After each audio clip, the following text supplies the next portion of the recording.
चलिए, hello everyone. आप लोगों को इससे पहले मैंने इलेक्ट्रॉनिक ट्रांजिशंस और स्पेक्ट्रोफोटोमेट्री और कलरीमीटर के बारे में बहुत डिटेल में जानकारी दे रखी है। और इस चैनल पे मैंने प्लेलिस्ट बना के रखा हुआ है बायो इंस्ट्रूमेंटेशन। और मैं जो इस पे डील करने वाला हूँ, अभी जिस पे डील करने वाला हूँ, हमने इतने सारे इंस्ट्रूमेंट तो पढ़ लिए, हमने उसके सिद्धांत पढ़ लिए, लैम्बर्ट बियर्स लॉ के डेरिवेशंस कर लिए, ये होते क्या है ये भी देख लिए, और ये किस प्रिंसिपल पर आधारित है ये भी बहुत अच्छे से हम लोगों ने देख लिया। इवन हम लोगों ने कलरीमीटर में काम कैसे करते हैं ये भी हम लोग ने प्रैक्टिकली डिस्कस करने की कोशिश करी। ये भी हमारे में चैनल में अपलोडेड है। तो आप लोगों के पास एक सीरीज़ बन चुका है स्पेक्ट्रोफोटोमीटर का और कलरीमीटर का, और आपको उन्हीं डिफरेंसेस को ज्ञात करते हुए आगे की तरफ बढ़ना है। हम इस चैप्टर के अंत टॉपिक पे आ चुके हैं कि हमने इतने सारे चीज़ें पढ़ी है, तो इसका बायोलॉजी में क्या यूज़ है। हम बाकी चीज़ों ज़्यादा ब्रॉड वे पे नहीं जा पाएंगे, लेकिन हम लोग माइक्रोबायोलॉजी को पॉइंट ऑफ व्यू रखते हुए और बायोलॉजी को पॉइंट ऑफ व्यू रखते हुए हम इन स्पेक्ट्रोफोटोमीटर और कलरीमीटर में यूजेस, इसका हम लोग किस किस तरह से क्या क्या डिटेक्शन में यूज़ कर सकते हैं, मैं केवल आपको ब्रीफ रिव्यू दूंगा। एकदम डिटेल्ड आपको उतनी आवश्यक नहीं है, खास करके बैचलर साइंस के लिए। मास्टर ऑफ साइंस के लिए भी एक कारगर साबित होगा। और मैं कोशिश करूंगा कि मैं ब्रीफ इंट्रोडक्शन में आप लोगों को सभी चीज़ें कवर अप करवा दूं। तो हम देखने वाले हैं एप्लीकेशन ऑफ स्पेक्ट्रोफोटोमीट्री और कलरीमीट्री। स्पेक्ट्रोफोटोमीटर और कलरीमीटर में हम क्या क्या कर सकते हैं। अब ये स्पेक्ट्रोफोटोमीटर यूवी भी हो सकता है, विजिबल भी हो सकता है और यूवी विजिबल भी हो सकता है। तो जैसे जैसे मैं आपको वेवलेंथ बताते जाऊंगा, तो आपको जब इलेक्ट्रोमैग्नेटिक रेडिएशन मैंने पढ़ाया है, तो आपको अगर वो यूवी रेंज पे आ रहा है तो आपको यूवी रेंज पे यूवी स्पेक्ट्रोफोटोमीटर है ये समझ जाना चाहिए आपको। और जब विजिबल रेंज में आ रहा था, मैं विजिबल रेंज जहाँ पे दोनों का कॉम्बिनेशन हो जाएगा यूवी विजिबल, तो मैं आप लोगों को यूवी विजिबल है करके बता दूंगा। ठीक है, तो मोटे तौर पे हम लोग देखने की कोशिश करेंगे कि हम लोग इनमें से क्या क्या कर सकते हैं। तो जो पहला यूज़ है जिसको हम लोग बायोलॉजी में कर सकते हैं वो है एंजाइम एसे। स्टार्ट करने से पहले मैं आप लोगों को एक और सीरीज बना चुका हूं जिसमें मैंने लिखा है एब्जॉर्प्शन मैक्सिमा और कैसे अननोन सैंपल का कंसंट्रेशन निकालेंगे स्टैंडर्ड ग्राफ की मदद से। ये भी मैंने अलग पार्ट से आप लोगों को बता दिया है। तो वो भी एक एप्लीकेशन होगा कि हम क्वांटिटेटिव मेजरमेंट कर सकते हैं, क्वांटिटेटिव मेजरमेंट कर सकते हैं स्पेक्ट्रोफोटोमीटर और कलरीमीटर की सहायता से। तो ये जो तो क्वांटिटेटिव मेजरमेंट भी आप इसमें ऐड कर लेंगे। ठीक, तो एक जो मैं भी डील करने वाला हूँ एंजाइम ऐसे कि हम देख सकते हैं कि कोई एक एंजाइम है वो रिएक्शन को प्रोसीड कर रहा है कि नहीं कर रहा है, इसको भी हम लोग देख सकते हैं। किस तरह से देख सकते हैं कि हमारा केवल एक ही आधार रहेगा, एब्जॉर्प्शन, और किस वेवलेंथ पे एब्जॉर्प्शन, कौन सा कंपाउंड है जो एब्जॉर्बेंस शो कर रहा है, और जो कौन सा कंपाउंड है जो स्पेसिफिक वेवलेंथ में एब्जॉर्प्शन शो नहीं कर पा रहा है। तो इस चीज़ को हम लोग बोल सकते हैं एब्जॉर्बेंस और वेवलेंथ ही हमारा आधार रहेगा स्पेक्ट्रोफोटोमीटर, यूवी विजिबल और कलरीमीटर में। एक चीज़ आप बहुत अच्छे से ध्यान पे रखे रहेंगे। एक रिएक्शन मैं लेता हूं आप लोगों के सामने जिसमें लैक्टेट का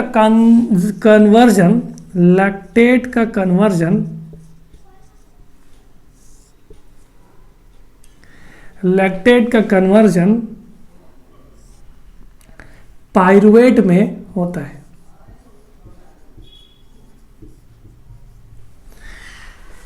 इस रिएक्शन को प्रोसीड कराने के लिए जो एंजाइम रेस्पॉन्सिबल होता है वो होता है लैक्टेट डिहाइड्रोजिनेस। वो होता है लैक्टेट डिहाइड्रोजिनेस। तो लैक्टेट डिहाइड्रोजिनेस जो है वो इस में रेस्पॉन्सिबल होता है, इसमें रेस्पॉन्सिबल होता है कन्वर्जन के लिए। अब हम अगर इस रिएक्शन में देखें, इस रिएक्शन में इन्वॉल्वमेंट होता है निकोटिनामाइड एडिनोसिन डाइफॉस्फेट का, NAD जिसको बोलते हैं। अब ये ऑक्सीडेशन और रिडक्शन, अब हमको पता है कि किसी रिएक्शन में ये जो NAD है वो रिड्यूस्ड फॉर्म पे प्रेजेंट रहता है, रिड्यूस्ड फॉर्म पे प्रेजेंट रहता है। कहने का अर्थ है कि वो इलेक्ट्रॉन गेन करके रखे रहता है या फिर वो ऑक्सीडाइज्ड फॉर्म पे प्रेजेंट रहता है। इस रिएक्शन में प्रोसीड करने के लिए हमारे पास NAD प्लस होता है। तो लैक्टेट से हाइड्रोजन का ट्रांसफर NAD प्लस को होता है और ये NAD प्लस NADH पे कन्वर्ट हो जाता है।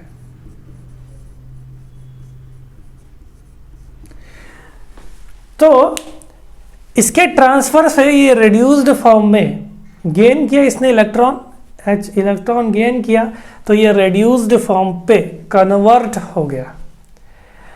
अब ये रिएक्शन, ये लैक्टेट डिहाइड्रोजनेस कितने मिनट पे कन्वर्जन शो कर रहा है, या फिर ये रिएक्शन प्रोसीड हो रही है कि नहीं हो रही है, इसको हम लोग डिटेक्ट कर सकते हैं इस मेथड से, स्पेक्ट्रोफोटोमीटर की सहायता से।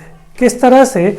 अगर मैं NAD प्लस की बात करूं तो ये एब्जॉर्प्शन शो नहीं करता। NAD प्लस क्या है? एब्जॉर्प्शन शो नहीं करता। ध्यान पे रखे रहना कि NAD प्लस जो है नो एब्जॉर्बेंस शो ही नहीं करता। अच्छा, किस वेवलेंथ पे? 340 नैनोमीटर। अच्छा, दूसरे वेवलेंथ में भी ऐसा देखेगा कि एब्जॉर्प्शन ये शो नहीं करता, लेकिन इसका रेड्यूस्ड फॉर्म जो है वो एब्जॉर्प्शन शो करेगा। कहने का मतलब ये है कि NADH प्लस NADH जो है वो एब्जॉर्प्शन शो करेगा 340 नैनोमीटर पर के वेवलेंथ पे। अब कहने का अर्थ ये है, अब आप देखो 340 नैनोमीटर, ये थोड़ा सा यूवी स्पेक्ट्रम की तरफ चले गया। तो यूवी स्पेक्ट्रोफोटोमीटर में हम लोग इसकी बात कर रहे हैं। कहने का अर्थ ये है कि जब लैक्टेट का कन्वर्जन पाइरूवेट में होगा तभी तो NAD प्लस का कन्वर्जन NADH में होगा। इस पूरे रिएक्शन को ऑपरेट करने के लिए कौन रेस्पॉन्सिबल है? लैक्टेट डिहाइड्रोजनेज रेस्पॉन्सिबल है।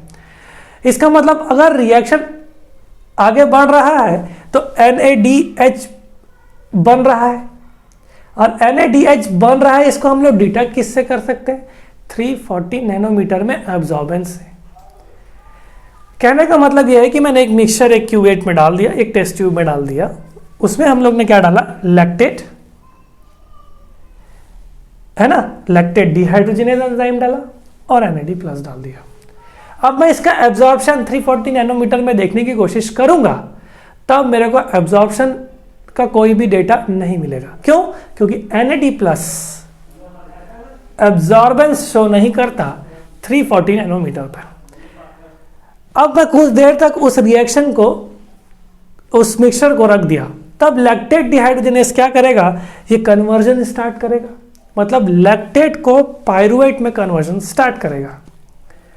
ठीक, जैसे ही उसने कन्वर्जन स्टार्ट किया तब NADH प्लस का रेस्पॉन्सिबिलिटी फॉर्मेशन होने लग गया। तो NADH जो है वो एब्जॉर्प्शन शो करेगा 340 नैनोमीटर में।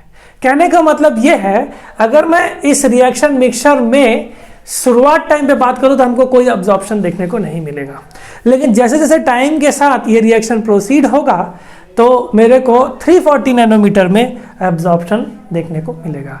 इसका मतलब ये होगा कि लैक्टेट डिहाइड्रोजिनेस काम कर रहा है।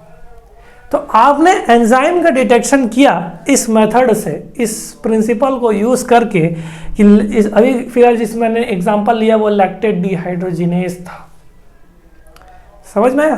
तो NAD+ कोई अब्जॉर्बेंस शो नहीं कर रहा है, लेकिन जैसे रिएक्शन प्रोसीड होगा तो NADH बनते जाएगा तो अब्जॉर्बेंस इंक्रीज होने लग जाएगा, तो हम जान जाएंगे कि रिएक्शन प्रोसीड हो रहा है।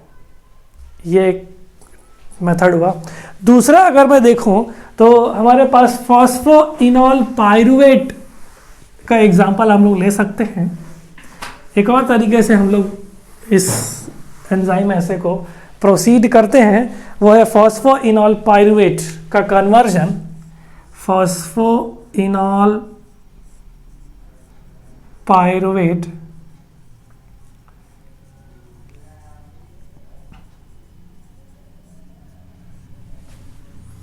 का कन्वर्जन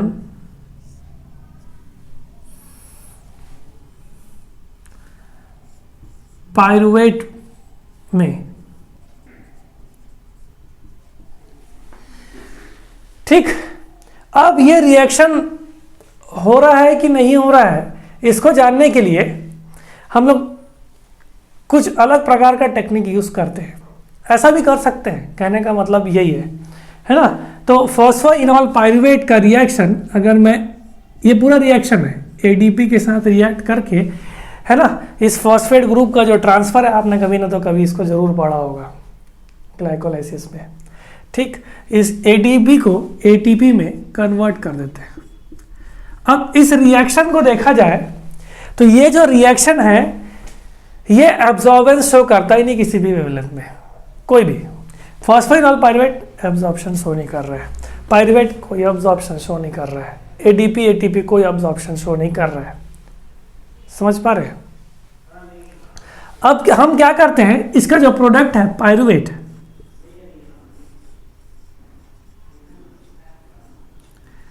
इसका जो प्रोडक्ट है पाइरुवेट,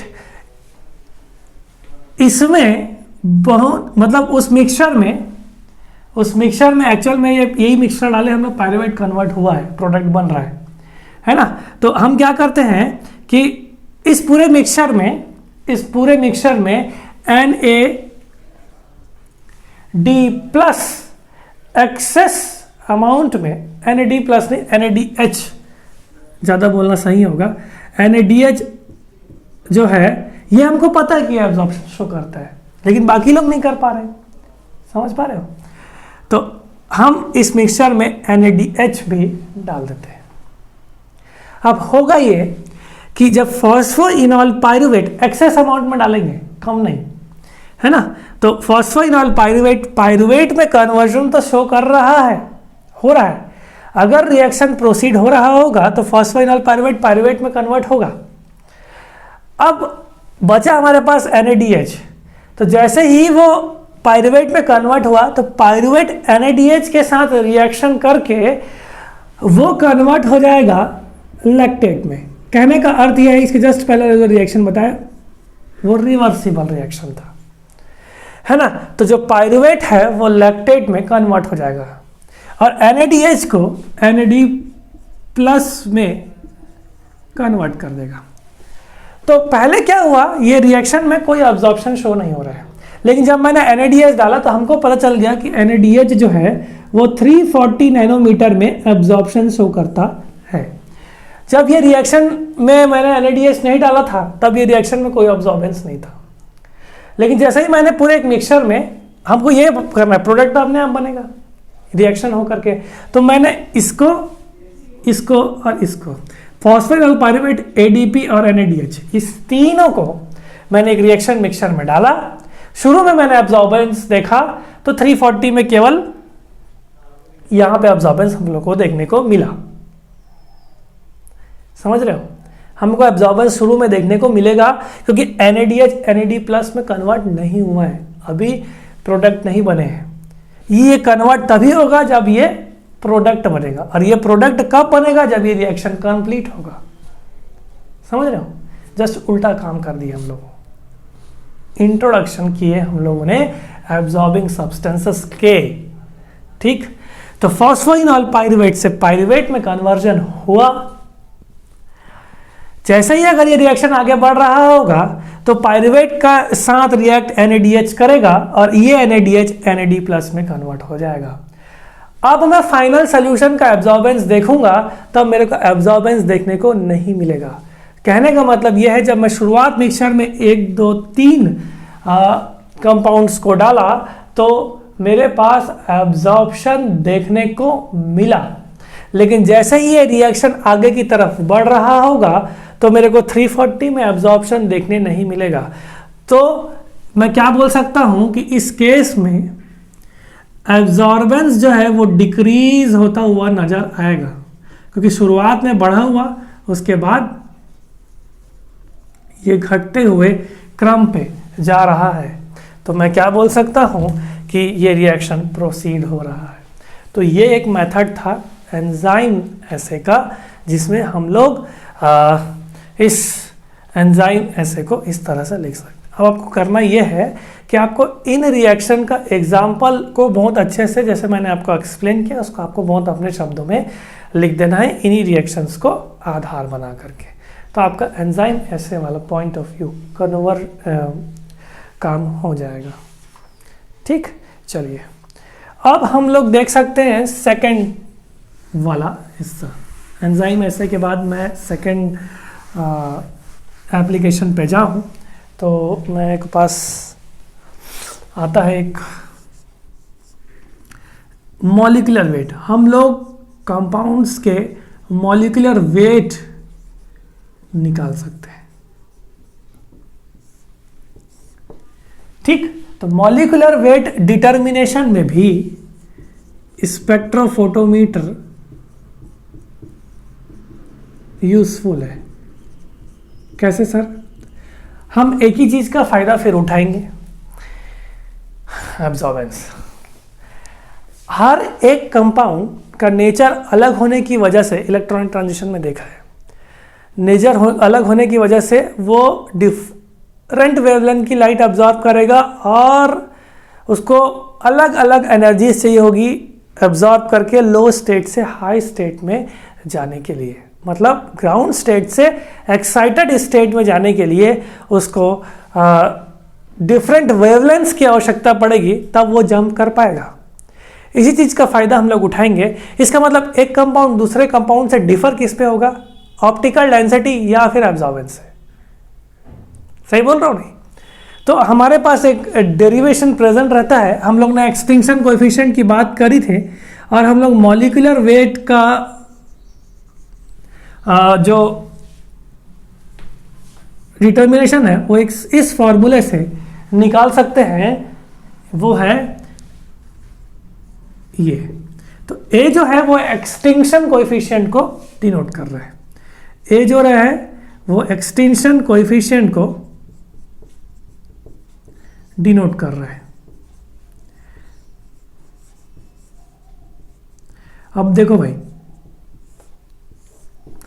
जिनमें एब्जॉर्बेंस शो नहीं कर रहा था उसमें हम लोग रिएजेंट डाल रहे थे, जैसे पिछले केस में हम लोग NADH डाल रहे थे, है ना। तो हम जो रिएजेंट डाले उसका उसको एब्जॉर्बेंस शो करता है, उसका एक निश्चित एक्सटिंक्शन कोएफिशिएंट है तो उसका फिक्स वैल्यू होगी। तो अलग जो रिएजेंट हम लोग यूज कर रहे हैं तो उस कंपाउंड के लिए भी वही एक्सटिंक्शन कोएफिशिएंट यूज किया जाता है। कहने का मतलब यह फॉस्फोइनॉल पाइरुवेट एब्जॉर्बेंस शो नहीं करता था, है ना, लेकिन जब मैंने NADH डाल दिया तो वो एब्जॉर्बेंस शो करता है। तो एक्सटिंक्शन कोएफिशिएंट NADH का है, लेकिन मैं उस रिएक्शन उस कंपाउंड के लिए मैं उसका एक्सटिंक्शन कोएफिशिएंट ले सकता हूं। तो या फिर एक निश्चित कंपाउंड जो हम लोग यूज कर रहे हैं वो तो हमको पता रहेगा, हमको केवल स्ट्रक्चर बनाना है, डालना है, तो हम उसका एक निश्चित कोएफिशिएंट हमारे पास वैल्यूज है, पहले से है, कोएफिशिएंट का डिसाइडेड है वैल्यूज। ठीक, जो बी डिनोट कर रहा है ये पाथ लेंथ को डिनोट कर रहा है कि आपने पाथ लेंथ कितना लिया है। मैक्सिममली जो है वो हम लोग कांस्टेंट रखते थे, मैं आपको बताया था कि 1 मिलीमीटर ही हम लोग रखते हैं। लेकिन अगर आपने पाथ लेंथ जो भी रखा है, जो भी एक्सपेरिमेंट में रख रहा है, उसको आप लोग करेंगे। ओडी जो इसको रिप्रेजेंट हो रहा है ये ऑप्टिकल डेंसिटी है, अब्जॉर्बेंस की बात कर रहा है।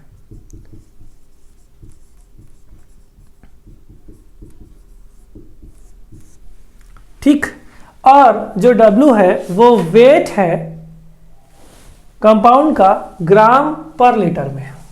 आप जो भी कंपाउंड ले रहे हैं जिसका आपको मॉलिक्यूलर वेट जानना है, वो आपने कितना लिया है, वेट इन ग्राम पर लीटर। तो इनके बाद ये आपको सब पता चल जाएगा जब आपने एब्जॉर्बेंस लिया, तो फिर आप मॉलिक्यूलर वेट डिटरमाइन कर सकते हैं। तो इस इक्वेशन की सहायता से कहने का अर्थ यह है, हमको ओडी मिला कहाँ से, हमको स्पेक्ट्रोफोटोमीटर और कैलोरीमीटर से मिला है। तो हम लोग मॉलिक्यूलर वेट को डिटरमाइन कर सकते हैं स्पेक्ट्रोफोटोमेट्री और कैलोरीमेट्री में। अगर मैं नेक्स्ट देख के जाऊँ, आगे बढ़ूँ, तो हम लोग कुछ आइसोमर्स की भी स्टडी कर सकते हैं। कुछ आइसोमर्स का भी स्टडी कर सकते हैं। मेन में नहीं रखूंगा, ऐसे बहुत सारे यूज है इसके पास। तो study of cis trans isomerism, cis trans isomers. हम ये भी जान सकते हैं कि भाई ये कोई भी जो कंपाउंड है वो सिस फॉर्म पे है कि वो ट्रांस फॉर्म पे है, इसको भी हम लोग बहुत अच्छे से जान सकते हैं। एक चीज आप लोगों को पता होगा कि जो ट्रांस फॉर्म होता है वो बहुत ही इलोंगेटेड फॉर्म में रहता है। कहने का अर्थ यह है, तो आप देख सकते हैं अगर मैं सिस बनाऊंगा तो ये सिस स्ट्रक्चर हो गया, ये सिस हुआ। अगर मैं इसका ट्रांसफॉर्म बनाऊंगा तो ये ट्रांस स्ट्रक्चर्स होंगे। तो ट्रांसफॉर्म जो है वो इलोंगेटेड रहता है। कहने का मतलब ये है, थोड़ा सा इसमें जो ग्रुप्स हैं वो बल्की हो गए हैं, है ना। गलत बना है, ये वाला CH3 होगा, ये वाला H होगा, ये सही है। तो ये ट्रांसफॉर्म होगा, ठीक। तो ये थोड़ा सा इलोंगेटेड स्ट्रक्चर होते हैं जो ट्रांस स्ट्रक्चर्स होते हैं। तो ट्रांसफॉर्म में ये इलोंगेटेड स्ट्रक्चर्स प्रेजेंट रहेंगे। तो हम लोग दोनों साइड से देखते हैं कि जो एक ही ग्रुप जो है वो जस्ट अपने अपोजिट साइड पे ही है, देखो। लेकिन सिस में हमारे पास सेम साइड पे सेम ग्रुप देखने को मिल रहे हैं, ठीक। तो ये ट्रांसफॉर्म होता है, सिस फॉर्म ऑप्टिकल आइसोमरिज्म का, जियोमेट्रिकल आइसोमरिज्म का एग्जाम्पल, ठीक। तो ये हो गया ट्रांस स्टेट। अब होता क्या है, जो ट्रांस स्टेट होता है वो ऐसा देखा गया है कि ज़्यादा वेवलेंथ चाहिए रहता है, मतलब हाइयर वेवलेंथ चाहिए रहता है उसका मैक्सिमम अब्जॉर्बेंस शो करने के लिए। जो मैंने अब्जॉर्प्शन मैक्सिमम बताया है, कहने का अर्थ है कि सिस और ट्रांस में जो ट्रांस है वो हाइयर वेवलेंथ में मैक्सिमम एब्जॉर्प्शन शो करता है।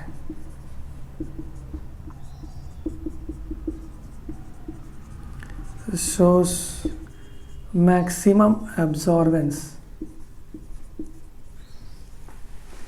कहने का मतलब यह है कि लैम्डा मैक्स ट्रांस का ज्यादा होगा कंपैरेटिवली सिस का।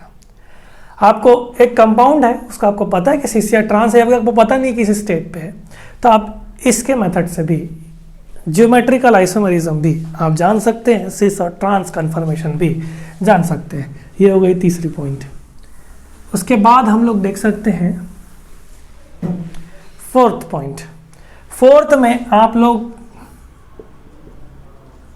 प्यूरिटी को भी देख सकते हैं, आप प्यूरिफिकेशन को कंट्रोल कर सकते हैं।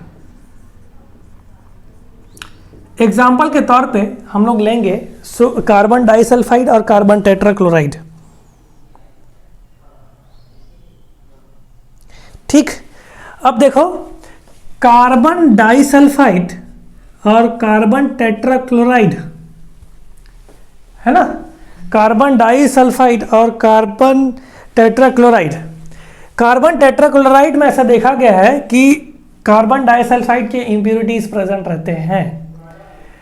तो कितने इंप्योरिटीज प्रेजेंट है इसको जानने के लिए, यह इंप्योरिटीज प्रेजेंट है कि नहीं है, कि जो मेरा जो सैंपल है कार्बन टेट्राक्लोराइड में ये प्योर है कि नहीं है, या फिर इंप्योरिटी प्रेजेंट है, कितना इंप्योरिटी प्रेजेंट है, इसको हम लोग डिटेक्ट कर सकते हैं स्पेक्ट्रोफोटोमीटर के माध्यम से। कैसे कि कार्बन टेट्राक्लोराइड का सॉल्यूशन लिए, अगर उसमें कार्बन डाइसल्फाइड प्रेजेंट है तो वो एब्जॉर्बेंस शो करेगा, वो एब्जॉर्बेंस शो करेगा। एक सेकेंड मैं देख लेता हूं उसका डेटा, 318 नैनोमीटर पर। तो 318 नैनोमीटर में एब्जॉर्बेंस मिल रहा है, मतलब मैंने कार्बन टेट्राक्लोराइड लिया, हमको पता है इसके अंदर इंप्योरिटी कार्बन डाइसल्फाइड की हो सकती है कि नहीं, इसको पता करने के लिए मैं कार्बन टेट्राक्लोराइड का सॉल्यूशन लिया और मैं देखने की कोशिश किया कि 318 नैनोमीटर में ये एब्जॉर्बेंस शो कर रहा है कि नहीं कर रहा है। अगर नहीं कर रहा है तो कार्बन टेट्राक्लोराइड इज प्योर, अगर वो शो कर रहा है तो इट कंटेन्स द इम्प्योरिटी, या फिर उसमें कार्बन डाइसल्फाइड की इम्प्योरिटीज प्रेजेंट है। तो आप इस तरह से भी जान सकते हैं कि आपके सॉल्यूशन में इम्प्योरिटीज प्रेजेंट है कि नहीं है।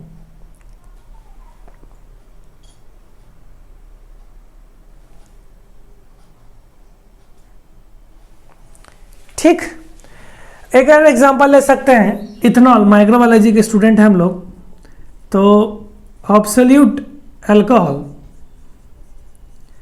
अच्छा, देखा गया है कि जो एब्सोल्यूट अल्कोहल है उसमें बेंजीन की इंप्योरिटीज प्रेजेंट रहती है।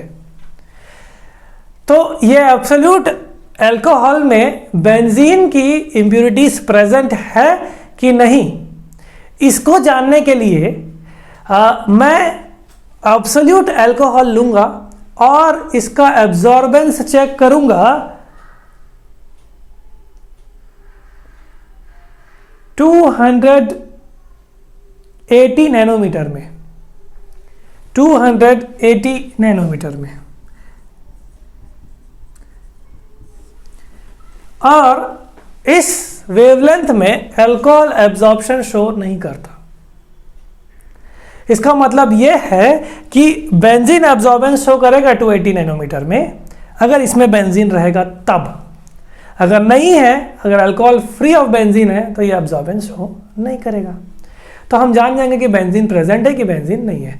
तो आप कंट्रोल ऑफ प्यूरिफिकेशन भी रख सकते हैं, मतलब आपका जो सैंपल है वो आप किसी चीज़ का प्योरिटी चेक कर रहे हैं तो आप स्पेक्ट्रोफोटोमीटर चेक कर सकते हैं। इवन आजकल मैंने देखा है कि स्पेक्ट्रोफोटोमीटर्स जो है वो बहुत सारे इंडस्ट्रीज़ में यूज़ हो रहे हैं, चाहे वो फूड क्वालिटी के इंडस्ट्रीज़ हो, चाहे वो और भी क्वालिटी कंट्रोल्स वाले जगह पे हो। तो आप उसको भी चेक कर सकते हैं, आप ट्रांस आइसोमर्स को चेक कर सकते हैं, आप मॉलिक्यूलर वेट डिटरमाइन कर सकते हैं, एंजाइम ऐसे भी कर सकते हैं। ये जो 4 पॉइंट है, आशा करता हूँ कि आज सभी को क्लियर हो गया होगा, है ना। एक इम्पॉर्टेंट और बचता है, उसको आप लोग ध्यान से पढ़ेंगे। एक पॉइंट आप लोग और लिख लीजिए, 5th वाला, जिसको मैंने एक्सप्लेन कर दिया है नेक्स्ट पहले वाले वीडियोज़ में एब्जॉर्प्शन मैक्सिमा के नाम से, वो है क्वांटिटेटिव एनालिसिस भी कर सकते हैं। तो क्वांटिटेटिव एनालिसिस या क्वांटिटेटिव मेजरमेंट लिखना ज़्यादा सही है। हम वही मेथड लेंगे जो हमने पहले रखा। हम क्या करने वाले थे कि हम एक स्टैंडर्ड ग्राफ बनाए नॉन कंसंट्रेशन का, जिसके वाई एक्सिस में हम लोगों ने एब्जॉर्बेंस लिया और एक्स एक्सिस में हमने वेवलेंथ लिया, और ये वाई एक्सिस हुआ और ये आपका एक्स एक्सिस हुआ। इसमें हम लोगों ने क्या बना लिया था, स्टैंडर्ड ग्राफ बना लिया। स्टैंडर्ड ग्राफ बनाने के बाद हम एब्जॉर्बेंस अननोन कंसंट्रेशन का लेंगे और फिर इसको इस ग्राफ की मदद से, यहाँ पे कंसंट्रेशन रहेगा, सॉरी मेरे को उसका याद आ गया था, हाँ कंसंट्रेशन पे हम इसका मेजरमेंट कर सकते हैं। तो यहाँ पे इसको आप कंसंट्रेशन कर लेंगे, मैंने पहले भी इस चीज़ को बताया है ना। हम लोग लैम्डा मैक्स निकालने के लिए वेवलेंथ के साथ कर रहे थे, मतलब absorbance versus concentration via standard graph बनाने के लिए एब्जॉर्बेंस वर्सेस वेवलेंथ हम लोग लैम्डा मैक्स के लिए रिस्पॉन्सिबल थे। तो हमारा सबसे पहला स्टेप तो लैम्डा मैक्स ही निकालना रहेगा, उसके बाद फिर हम लोग इस प्रोसीजर पे जाएंगे। ठीक, तो क्वांटिटेटिव मेजरमेंट मतलब आपके कंपाउंड में ये कितना कंसंट्रेशन, कोई भी सॉल्यूट प्रेजेंट है, कितना शुगर प्रेजेंट है, कितना न्यूक्लिक एसिड प्रेजेंट है, ये भी हम मेजर कर सकेंगे स्पेक्ट्रोफोटोमीटर्स की सहायता से। तो ये 5 पॉइंट हमारे पास। 6th और लास्ट पॉइंट जो आपके लिए इम्पोर्टेंट है, मैं केवल इम्पोर्टेंट चीज़ों को ही कवर कर पा रहा हूँ, ऐसे यूज़ देखूंगा तो बहुत है, लेकिन जो एग्ज़ाम में बहुत ज़्यादा ही इम्पोर्टेंट है, थ्योरी वाइज इम्पोर्टेंट है, उन्हीं चीज़ों को मैं कवर करने की कोशिश कर रहा हूँ। तो 6th जो है वो है क्वालिटेटिव एनालिसिस। तो क्वालिटेटिव एनालिसिस जो है ये भी हम लोग कर सकते हैं। देखो, क्वांटिटी और क्वालिटी, किसी चीज का प्रेजेंस हम लोग चेक कर रहे हैं वो क्वालिटेटिव कहलाएगा, और किसी चीज का क्वांटिटी हम मेजर कर पा रहे हैं वो क्वांटिटेटिव एनालिसिस कहलाएगा। तो प्रेजेंस इंडिकेट्स क्वालिटी या क्वालिटेटिव, और क्वांटिटी हम मेजर कर पा रहे हैं तो वो क्वांटिटेटिव मेजरमेंट कहलाएगा। अब मैं आप लोगों को बता देता हूं कि हम किसी भी मैक्रोमोलिक्यूल्स का, आपको पता है डीएनए, प्रोटीन, कार्बोहाइड्रेट, इसके क्वालिटेटिव एनालिसिस कार्बोहाइड्रेट में स्पेक्ट्रोफोटोमीटर मैक्रोमोलिक्यूल्स का कर सकते हैं। आप लोगों ने फर्स्ट ईयर में, बीएससी फर्स्ट ईयर में आप लोगों ने क्वालिटेटिव एनालिसिस किया है बायोकेमिकल, आपको ध्यान होगा तो हम इसमें भी क्वालिटेटिव एनालिसिस कर सकते हैं, क्योंकि डिफरेंट कंपाउंड्स या different molecules different absorption show करते हैं, और डिफरेंट एब्जॉर्प्शन शो होने की वजह से वो अपने आप में यूनिक एब्जॉर्प्शन शो करते हैं। कहने का अर्थ ये है, अगर मैं आप लोगों को बताऊं कि जो एलिफैटिक कंपाउंड है, एलिफैटिक मतलब सिंगल बॉन्डेड कंपाउंड है ना, सिग्मा स्टार, इसकी बात कर रहे हैं अपन, जो ट्रांजिशन हम लोगों ने देखा है। तो एलिफैटिक कंपाउंड जो है वो 220 से 280 नैनोमीटर में एब्जॉर्बेंस शो नहीं करते, डू नॉट शो एब्जॉर्बेंस। तो आपको एक हिंट मिल गया कि एलिफैटिक अगर कंपाउंड प्रेजेंट है तो इस रेंज में एब्जॉर्बेंस हम लोगों को देखने को बिल्कुल भी नहीं मिलेगा। तो हम समझ पाएंगे कि ये एलिफैटिक कंपाउंड्स हैं। और दूसरी बात अगर अपन लोग देखें तो 220 से 250 नैनोमीटर के रेंज में ऐसा देखा गया कि दो डबल बॉन्डेड कॉन्जुगेटेड सिस्टम वाले लोग एब्जॉर्ब करते हैं। कहने का मतलब यह है, कोई भी कंपाउंड हो और उसमें दो डबल बॉन्ड्स प्रेजेंट है, देखो कॉन्जुगेशन सिस्टम इनको बोला जाता है कि एक के बाद एक, मतलब यहाँ पे डबल बॉन्ड है, यहाँ पे गैप, यहाँ पे फिर डबल बॉन्ड, ये कहलाता है कॉन्जुगेशन सिस्टम डबल बॉन्ड का। तो 220 से 250 नैनोमीटर के रेंज पे ये देखो अभी डबल बॉन्ड हो गया, तो अब मैं क्या बोलूंगा, ये अनसैचुरेटेड है। तो ये अनसैचुरेटेड तो है, लेकिन ये जो अनसैचुरेटेड है तो कॉन्जुगेशन सिस्टम में दो डबल बॉन्ड्स वाले के लिए, 220 से 250 नैनोमीटर वाले आप लोगों के एब्जॉर्प्शन शो करेंगे 220 से 250 नैनोमीटर वाले।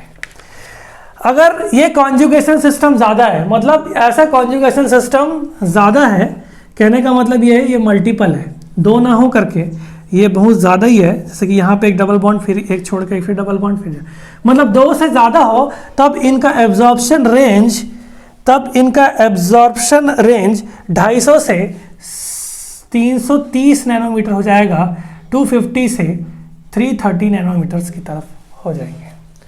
तो आप देख सकते हो कि एलिफेटिक में यहाँ पे एब्जॉर्प्शन शो नहीं करते। अगर वो एब्जॉर्प्शन शो कर रहे हैं 220 से 250 के बीच में, तो ये conjugated system containing 2 double bonds हो सकते हैं, और अगर 250 से 320 नैनोमीटर कर रहे हैं तो कॉन्जुगेशन सिस्टम 2 से ज़्यादा डबल बॉन्ड वाले हो सकते हैं। तो आपने देखो, आपने प्रेजेंस चेक कर लिया कि कंपाउंड कैसा है, एलिफेटिक या फिर डबल बॉन्ड, मतलब सैचुरेटेड है कि अनसैचुरेटेड है। हम इसको भी प्रेजेंस देख पा रहे हैं स्पेक्ट्रोफोटोमीटर की सहायता से। तो ये हमारे पास कुछ क्वालिटेटिव एनालिसिस है ना। एक और एग्जांपल हम लोग बायोलॉजिकली ले सकते हैं, वो है आपका बीटा कैरोटीन का। तो बीटा कैरोटीन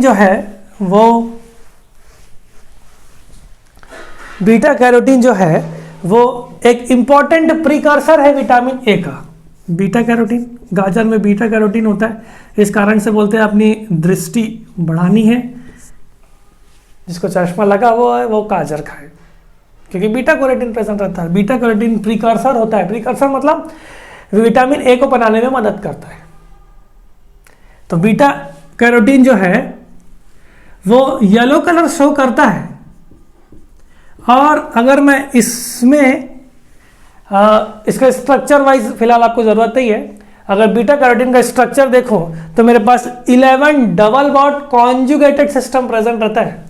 11 डबल बॉन्ड्स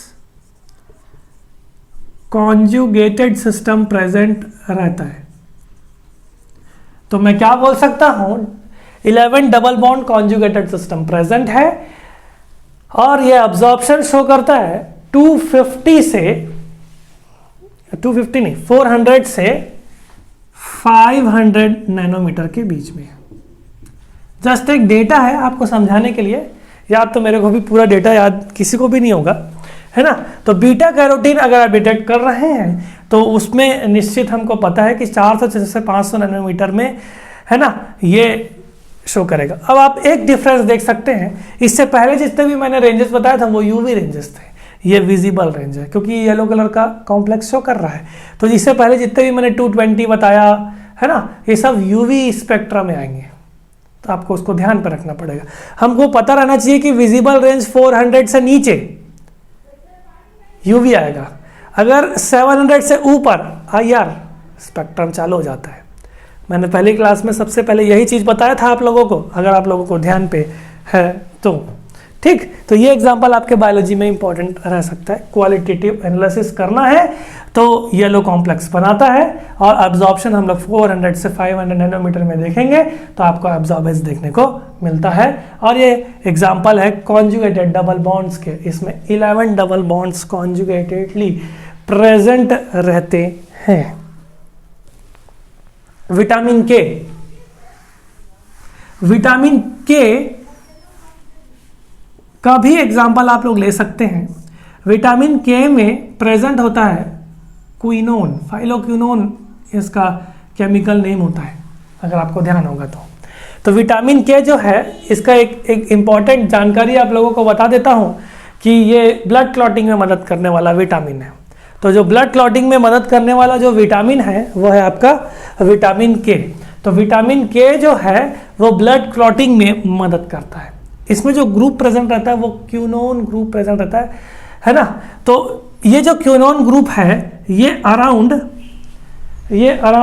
250 से 300 नैनोमीटर 330 नैनोमीटर के आसपास एब्जॉर्प्शन शो करता है क्यूनोन। अब इसके स्ट्रक्चर में क्यूनोन प्रेजेंट है तो ये 250 से 300 नैनोमीटर में प्रेजेंट रहता है। तो जैसे मैं आप लोगों को बताते जा रहा हूँ वैसे ही आपको एग्जाम्पल्स को एक्सप्लेन करना है, वैसे ही अपने लिटरेचर्स में डालते जाना है। ठीक, न्यूक्लियोटाइड्स की बात करूं तो न्यूक्लियोटाइड्स मैंने आप लोगों को न्यूक्लिक एसिड भी पढ़ा है, तो ये एक एग्जांपल हो सकता है। जितने एग्जांपल आप ग्रास्प कर सकते हो उतने एग्जांपल आप ग्रास्प करेंगे, जितने नहीं कर सकते उसको आप लीव कर सकते हैं, लेकिन आपको हर एक पॉइंट को जस्टिफाई करने की एप्लीकेशन इसमें यूज हो रहा है। ठीक, अगर मैं न्यूक्लियोटाइड की बात करूं तो GMP ग्वानोसाइन मोनोन्यूक्लियोटाइड मोनोफॉस्फेट और CMP AMP और UMP, इन न्यूक्लियोटाइड्स का भी डिटेक्शन हम लोग कर सकते हैं जब इन न्यूक्लियोटाइड्स को हम लोग एक्वस सोल्यूशन या जलीय सोल्यूशन बना लें और इस न्यूट्रल pH में रखें, तो इनका भी डिटेक्शन हम लोग कर सकते हैं। एग्जाम्पल के तौर पे हम लोग देख सकते हैं कि जो GMP होता है वो 255 नैनोमीटर में एब्जॉर्प्शन शो करेगा और जो CMP है वो 271 नैनोमीटर में एब्जॉर्प्शन शो कर रहा है। तो देखो दोनों ही अलग अलग कंपाउंड, दोनों ही नेचर अलग, इनका एब्जॉर्प्शन अलग, कॉन्सेप्ट वाइज है शुरू से आखिरी तक। तो आप इनका भी क्वालिटेटिव एनालिसिस कर सकते हो। ठीक, तो ये बात हमारे पास इसकी हुई। अब एक चीज़ और देख सकते हैं हम लोग न्यूक्लिक एसिड के बारे में। न्यूक्लिक एसिड का एक बायोलॉजी के स्टूडेंट को पता होना चाहिए, इस कारण से मैं न्यूक्लिक एसिड का एग्जांपल ज़रूर ले रहा हूँ। न्यूक्लिक एसिड जो है डबल स्टैंडर्ड DNA जो है, जो DNA है वो एब्जॉर्प्शन शो करता है 260 नैनोमीटर में। डबल स्टैंडर्ड DNA जो है वो 260 नैनोमीटर में एब्जॉर्प्शन शो करता है। और ये एब्जॉर्बेंस इंपॉर्टेंट पॉइंट है, लिख लेना, MSc वाला तो जरूर लिख लेना। ये एब्जॉर्बेंस जो है वो इंक्रीज होता है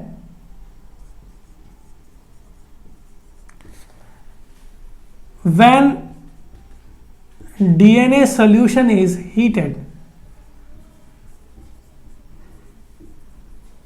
कहने का मतलब यह है कि हो क्या रहा है, DNA डबल स्टैंडर्ड से तोड़ करके उसके हाइड्रोजन बॉन्ड्स टूटे तो वो सिंगल स्टैंडर्ड में कन्वर्जन हो जाता है। इस प्रोसेस का हम लोग बोलते हैं डीनेचुरेशन। क्या बोलते हैं? डीनेचुरेशन। तो जब डीनेचुरेशन हो रहा है तो एब्जॉर्बेंस हम लोगों को कैसे देखने को मिलेगा? इंक्रीमेंट देखने को मिलेगा डबल स्टैंडर्ड के कंपैरिजन में। तो डबल स्टैंडर्ड एब्जॉर्बेंस शो करता है 260 नैनोमीटर में। और मैं क्या बोल सकता हूँ कि ये जो एब्जॉर्बेंस इंक्रीज होता है जब DNA सॉल्यूशन हम हीट कर रहे हैं। तो हम लोग ऑप्टिकल डेंसिटी जो है वो मैक्सिमली जो है, ऑप्टिकल डेंसिटी इतना ही काफ़ी है फिलहाल नेट के पॉइंट ऑफ व्यू से। और भी बहुत सारे पॉइंट्स हैं आप लोगों को ध्यान में रखना रहता है, लेकिन फिलहाल आप लोग UG और PG लेवल में इतना ध्यान पे रखें। तो हम लोग DNA का OD 260 नैनोमीटर पे लेते हैं। इतना आप लोगों को ध्यान पे रहना तो चाहिए क्योंकि आप बेसिक चीज़ों को पढ़ रहे हैं। ठीक, तो ये वाली बात हमारे पास रही।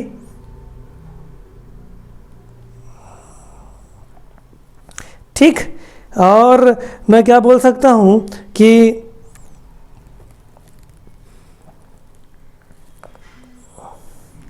और पॉइंट्स की स्टडी कर सकते हैं हम लोग प्रोटीन डिटेक्शन भी कर सकते हैं। हम लोग प्रोटीन डिटेक्शन भी कर सकते हैं।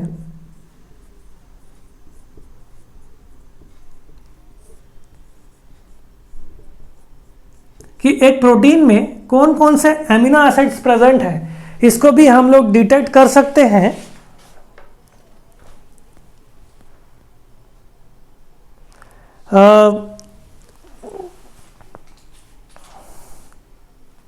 एक डेटा मैं देखने की कोशिश कर रहा हूँ कि वो डेटा आप लोग लिख लीजिए। फिलहाल कोई चेंजेस होगा तो मैं आप लोगों को आगे बता दूंगा। ठीक, एक प्रोटीन में हम लोग different different amino acids first year में पढ़ के रखे हुए हैं। प्रोटीन में जो है वो टायरोसिन, एक फिनाइल एलानिन प्रेजेंट है, ठीक, और एक टायरोसिन और फिनाइल एलानिन प्रेजेंट होते हैं। ये सब एरोमेटिक अमीनो एसिड है।